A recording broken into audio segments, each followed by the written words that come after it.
কিছু কিছু কথা বলে আমার মনে হয় এই ভাইরাল হওয়ার জন্য। তছনছ করে খুঁজে কোথা আমি জিবরাইলকে খুঁজে পাইলাম না, তো হয়ে গেলাম তোর মতো আলেম কিয়ামতের ময়দানে তোর কি পরিণতি বুঝতে পারবি। দুনিয়া ভাইরাল চাচ্ছিস।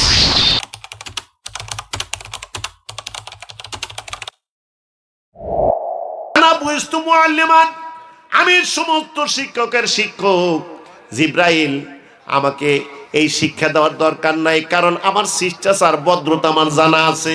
কোথায় কি করতে হবে এটা আমি জানি, কারণ আমি সব শিক্ষকের শিক্ষক। সুবহানাল্লাহ বলেন। নবীর জবানে বলেছেন আমি সব শিক্ষকের শিক্ষক। সেই নবীকে কি মূর্খ নবী বলা যাবে? কথা বলেন না কেন? নবী কি মূর্খ? অনেক আলেম বলে উম্মি নবী, মূর্খ নবী। নবী কি মূর্খ? নবীর শিক্ষক স্বয়ং মহান রব্বুল আলামিন। সুবহানাল্লাহ বলেন। নবীর শিক্ষক স্বয়ং আল্লাহ, আর সেই নবীকে অনেক আলেম ভাই মূর্খ নবী। নাউজুবিল্লাহি মিন জালিক। কিছু কিছু কথা বলে আমার মনে হয় এই ভাইরাল হওয়ার জন্য, আলেমরা ভাইরাল হওয়ার জন্য অদ্ভুত একটা কথা বলবো, মানুষ জানাজানি হয়ে যায়, আমার সরাসরি হয়ে যাবে, মানুষের কাছে পরিচিত হয়ে গেলাম। তোর মতো আলেম কিয়ামতের ময়দানে তোর কি পরিণতি বুঝতে পারবি। দুনিয়া ভাইরাল চাচ্ছিস, ভাইরাল হতে পারবি, কিন্তু আল্লাহর কাছে কোনো ভাইরাল নাই। কবে জাহান্নামে যা। আমি তো আলেম, আমি মানুষকে দিনের দাওয়াত দিয়েছি, আমি জাহান্নামে যাবো মানে? কোনো তুই যা দুনিয়াতে চেয়েছিস সে তো পেয়েছিস। চাইছিলি ভাইরাল হওয়ার জন্য, ভাইরাল তো হয়েছিস।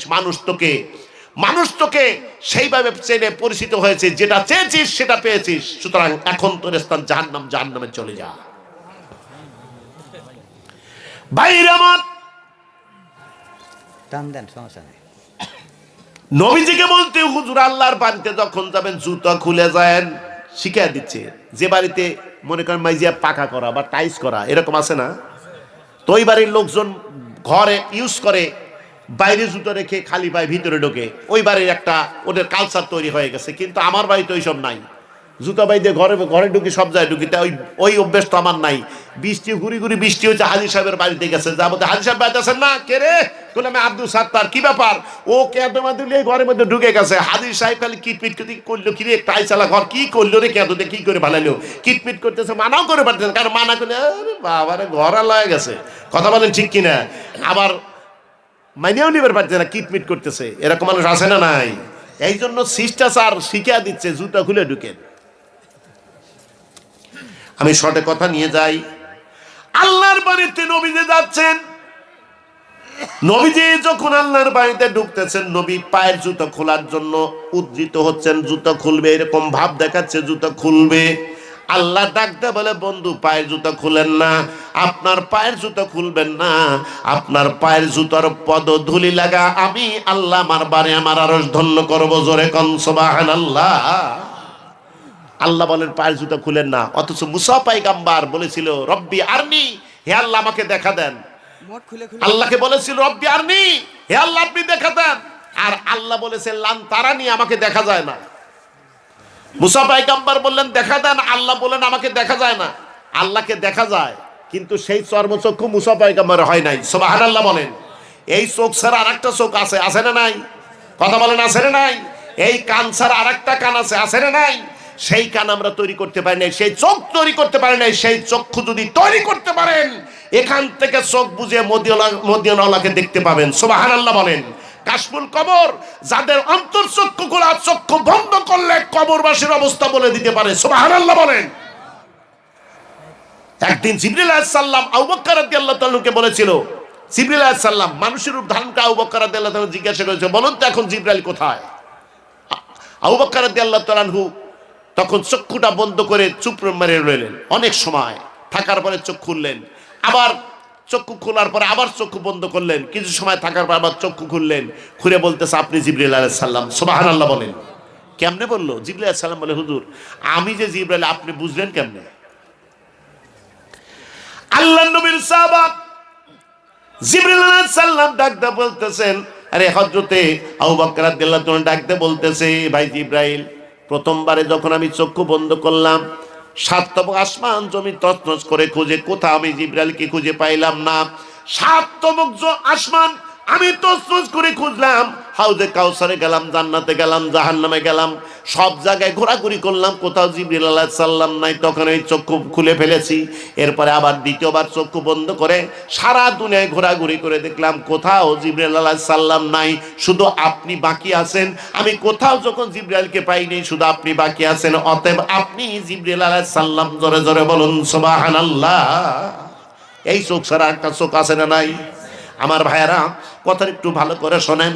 বিশ্ব নবী জনাবে মুহাম্মদ রাসূলুল্লাহ সাল্লাল্লাহু আলাইহি সাল্লাম যখন জুতা খুলতে চায়, আল্লাহর নবীকে ডাকতে বলে, বন্ধু পায়ের জুতা খুলেন না, আপনার জুতা পদধূলি লাগাইয়া, আপনার জুতার ধুলি লাগায় আমি আল্লাহ আমার আরশ ধন্য করব। জোরে জোরে কোন সুবহানাল্লাহ। আল্লাহর নবী আল্লাহর এত নিকটে চলে গেলেন। এখানে একটা পয়েন্ট আছে, কথা আছে, নবীকে নূরের বললে নাকি তার মান কমে যায়, সম্মান কমে যায়। নবী নূরের তৈরি, কারণ আল্লাহর নূর দ্বারা সর্বপ্রথম বিশ্ব নবী নূর সৃষ্টি করেছেন।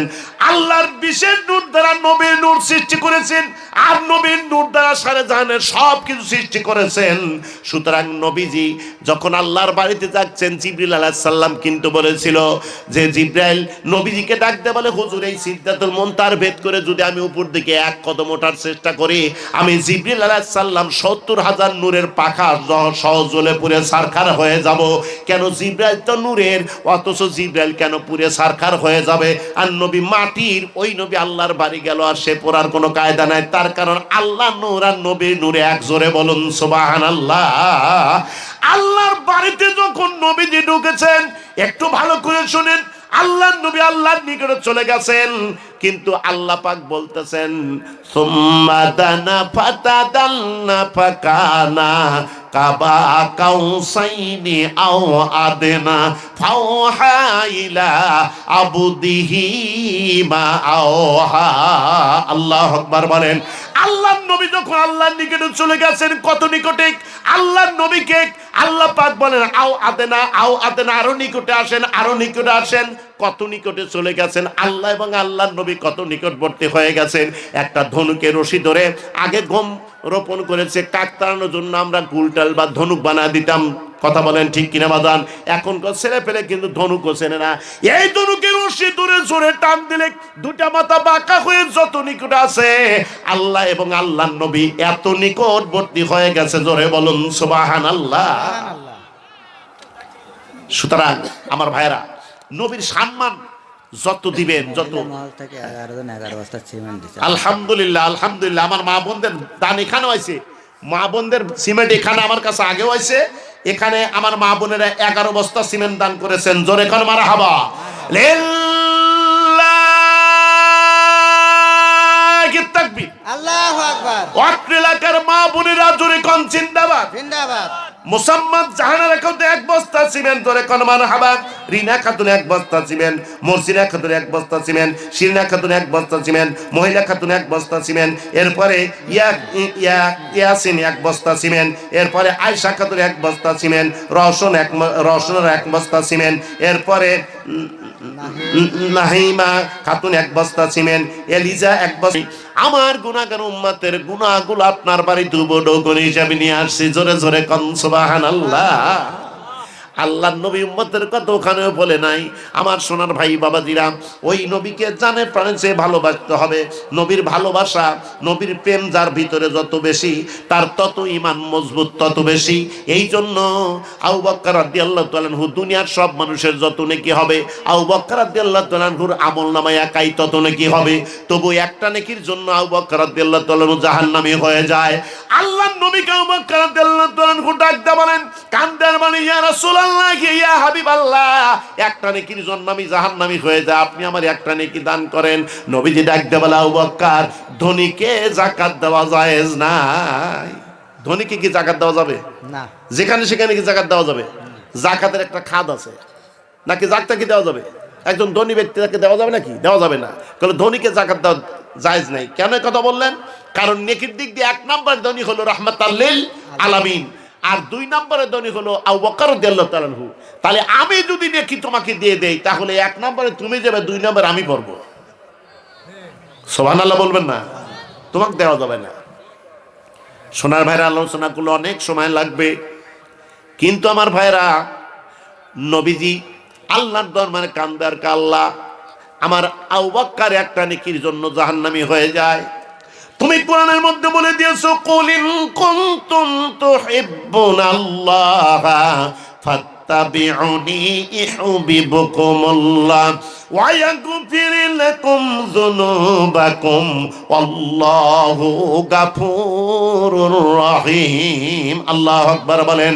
আল্লাহর নবীকে আল্লাহ পাক রাখতে বলেন কুল হে রাসূল আপনি বলে দিন ইন যদি কুনতুম তোমরা তুহিব্বুন ভালোবাসতে চাও আল্লাহ মানে আল্লাহকে, যদি তোমরা আল্লাহকে ভালোবাসতে চাও, আল্লাহর সঙ্গে যদি মহব্বত করতে চাও, আল্লাহর সঙ্গে যদি প্রেম করতে চাও, তাহলে নবীজিকে আল্লাহ পাক নিজেই ডাকতে বলে আপনি বলেন ফাত্তাবিউনি, আমি নবী আমার ইত্তেবা করো, আমার সঙ্গে প্রেম করো, আমার সঙ্গে মহব্বত করো, ইউহিব্বুকুমুল্লাহ, তাহলে আল্লাহ তোমাদের ভালোবাসবে। শুধু ভালোই বাসবে না, ওয়ায়াগফির লাকুম ক্ষমা করে দেবে যুনুবাকুম তোমাদের সমস্ত পাপ সমূহকে, আল্লাহু গাফুর রহিম কারণ আল্লাহ দয়ালু আর ক্ষমাশীল। জোরে কোন সুবহানাল্লাহ। আল্লাহ নিজে বললেন আমাকে যদি ভালোবাসতে চাও আমার বন্ধুর ইত্তেবা করো, আমার বন্ধুকে ভালোবাসো, ইত্তেবা করো। ইত্তেবা শব্দের অর্থ কি? নবীর কথাবার্তা, চাই চলন, লেবাস, কাজকর্ম, ওঠা বসা, চলাফেরা, ব্যবসা বাণিজ্য, এক কথায় নবীর সারা জীবনের আদর্শই আমাদের মেনে চলার নাম হলো ইত্তেবা। সুবহানাল্লাহ বলেন। হ্যাঁ, নারায়ে তাকবীর, আল্লাহু আকবার, নারায়ে তাকবীর, আল্লাহু আকবার। প্রধান বক্তার আগমন, শুভেচ্ছায় স্বাগতম, শুভেচ্ছা স্বাগতম। প্রধান বক্তার আগমন। হাফেজ মোহাম্মদ ইরশাদ আলী নুমানী সাহেব তরিকত জিন্দাবাদ, জিন্দাবাদ, জিন্দাবাদ। নারায়ে তাকবীর, আল্লাহু আকবার। আর রবিউল করিম সাহেব আল্লাহ তোমার বান্দা 300 খানি টাকা কবুল করো, হায়াত দারাজ করো, জীবনের গুনাহ খাতা মাফ করো আল্লাহ। এরপরে সামিউল হোসেন 1 বস্তা সিমেন্ট